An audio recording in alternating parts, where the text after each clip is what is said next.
NRL pre-season challenge is now underway. I'm Paul Grzadka, joined by a former star of the game, Josh Mansour, to wrap up week 1 and also look ahead to week 2. How's things, mate? Yeah, very good. Good to be back. First real hit out for 16 of our 17 clubs last weekend. Yep. What were your key takeaways from the matches? Well, a lot of sides played fairly strong sides in the first week of the trials, which was quite surprising. And I feel like those sides, like the Knights, the Raiders, Tigers, they want to build those combinations early, which is a good sign. And I feel like it's going to be a very, very fun season this year. There's a lot of teams that want to make amends for their performances last year. And I'm really looking forward to this year. We mentioned the Knights and Raiders. With the Dolphins, the three teams lead the comp so far. Yep. Probably benefiting that they named a lot of their NRL regulars. Well, they need to, I think. The more games they get under their belt, the more those combinations kind of gel together, I think is pretty crucial, especially this coming season. And, you look at the Dolphins, their recruitment drive was unreal in the off-season. Thomas Flegler, Herbie Farnworth, two quality players to that side. And they had a few injuries last year. So, they also got Jake Averillo from the Bulldogs, who's had a pretty good season out at the Bulldogs. So, there's a lot of excitement coming to those two teams, three teams I should say. With the Raiders, obviously the big question mark with them is life after Jack Wyden. Well, what's that going to look like? And obviously your West Tigers, they named a pretty fair, strong side in week 1, and I'm sure they'll do the same for week 2. Well, let's talk about them and also the Bulldogs, because those wins in week 1 will give the sides confidence, but the fans as well. Of course, and that's what the fans really want.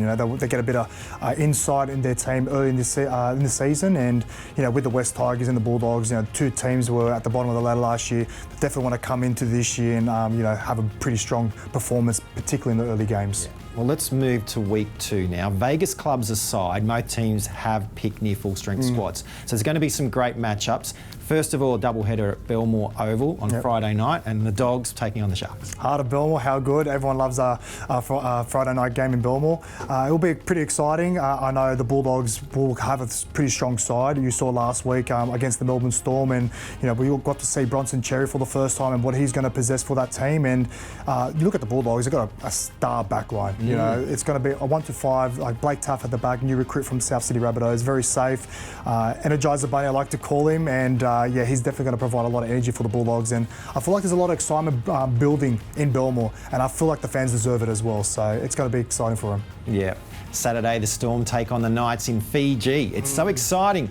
With almost all the big names heading there, we'll get to see Ryan Papenhuyzen back in action again, and this time up against Kalen Ponga. I mean, two of the biggest names in our game. Pretty good match-up, and it's great to see Papenhuyzen back. Obviously, with a lengthy stay on the sidelines last year, it's great to see him back. He's done all the hard work to get back into that Melbourne side, and Melbourne there's another team where last year I feel like they underperformed, and I feel like with his absence, it definitely affected the Melbourne Storm's performances late in the season. So with him back, he's a game breaker, and I feel like that's what Melbourne was lacking last season. So good to have you back, Papenhuyzen. 4 great games on Saturday, including one in Mudgee where the Dragons take on the West Tigers, and then Sunday, the Raiders-Cowboys game with Canberra up near the top of the ladder. Yeah. They could end up taking out this pre-season challenge. Yeah, well, the opportunity's there, and there is a bit of an incentive there for the players in the club. So I'm sure they're going to go out there. They know that is in their sights. I don't think it'll be forefront of their mind, but I feel like for the players itself, they just want to walk off that field with a lot of confidence heading into the season. Look at pre-season games. It's to set your foundation for the season ahead. And it is going to be a good challenge up against the Cowboys, who I think are a bit of dark horses this coming season. Awesome stuff. Thanks, Josh. No worries. Games this weekend are everywhere, from Fiji to New Zealand to regional Australia and some great suburban city grounds. Don't forget, you can watch every game of the NRL pre-season challenge on Foxtel or Kayo.